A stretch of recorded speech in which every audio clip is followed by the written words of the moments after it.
Je vous dis bonsoir. Même quel que soit le pays vous trouvez. Na pesi bino mbote mingi na kombo na Yesu. Na ba o bazali bande ya mboka na Afrique na Europe. Kombo na nga Jeannette Makwiza. Nazo sala video oyo ezo lekela ngai ekoleka te parce que toyeko comprendre makambo yango tango zo luka ennemi ya vie na yo koluka musika te eza kaka bandeko na yo oyo botami na bango. Soki nasali video oyo mutu nyonso kozwa video oyo na WhatsApp panza yango partout na ba oyo bayebi nga kaka nde na oloba. Donc na vandi na ville ya na mboka ya Belgique na ville ya Drogenbos. Donc nazali awa nazwaki temps ebele vraiment ya mabondeli ya kolukelongi na Nzambe. Nzambe amimonisama pe Nzambe alobaka. Le Dieu de gloire, Jésus-Christ Nazareth aza oyo Nzambe oyo ayeshuaka te.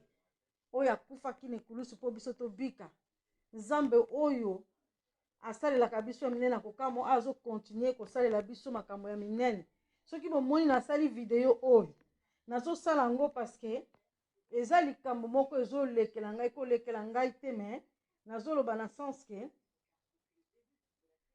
naza na bana na nga baza mibale.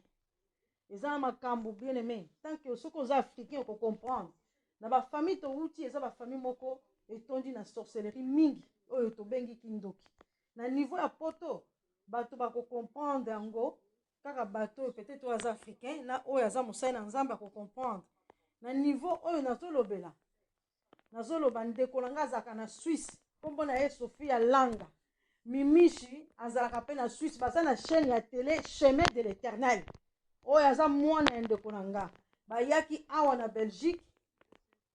na ye koyeba ke baye awa ndenge nini na 8 ans na nga nazalaki na ndako na passé journée na ngai vraiment ya mabondeli nazalaki un peu fatigué nalalaki moke na lamuki na bimi na balcon na nga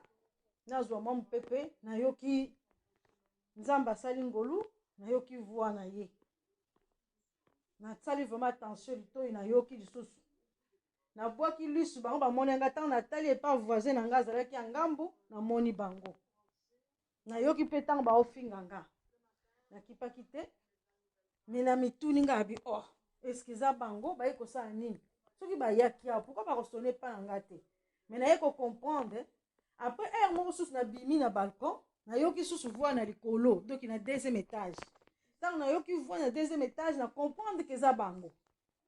nabengaki police mpo nalingaki soki bayaki kotala nga obie soki likambo bokobeta porte bokosone bosololi na motu me ntango bino bobombami epai ya bavoisin voisin wana mpe aza motu ya misala aza bato moko basalaka na bango bamagie sikoyo bino bosali association na bato wana boye bokomeli kuna elingi koloba nini bandeko na ngai bopesela ngai réponse boyoka nanu makambo oyo vi na ngai mobimba na wuta Afrique na mboka na wuta ezala mboka Angola na ya poto na mbongo na ngai na tike na ngai nga batikali kofutela ngai tike te o ndeko afutela ngai tike mutu te na boti bana na ngai mibale na pasi na bokoli bango na pasi na mona kutu mutu moko oyo ayaka te asunga ngai azalaka te koya na ngai kutu poto nazoyeba ke ntango na ngai natika bana eza na ndeko na ngai mokuta boyaka nde kotikala na bana na ngai me Nzambe ya mawa mama na ngai azalaki me apres nde bino moko boyebi soki mutu asala komo na poto ndenge bawelaka bana esika nde batikala ekobebisela ngai bana me ngai nazoloba nde kaka nazoloba na bino boye bopanza bavideo oyo ekende partout Chemin de l'Éternel oyo Mimisha da Silva oyo bango basalaka na chemin soki baza na chemin ya Nzambe balingaki koya na ndako na nga eza chemin ya Nzambe te baye awa mpo baboma nga baye koluka mpo baboma nga me nakokufa te au nom puissant de Jésus libulo bango moko batimoli Nzambe azomona bopanza video oyo ekende monde entier Chemin de l'Éternel ezalaka na mboka na Suisse bopanza yango na ba Facebook bopanza yango na ba WhatsApp baza awa nde naoloba na bino epa voisine na ngai na likolo ndenge nazoyebisa bino mission na bango baye mpo baboma nga me nazodéclarer je ne mourrai pas je vivrai je raconterai les œuvres de l'Éternel bopanza video oyo monde entier nakokufa te naza ya Nzambe bopanzango Mimiche avandi na Suisse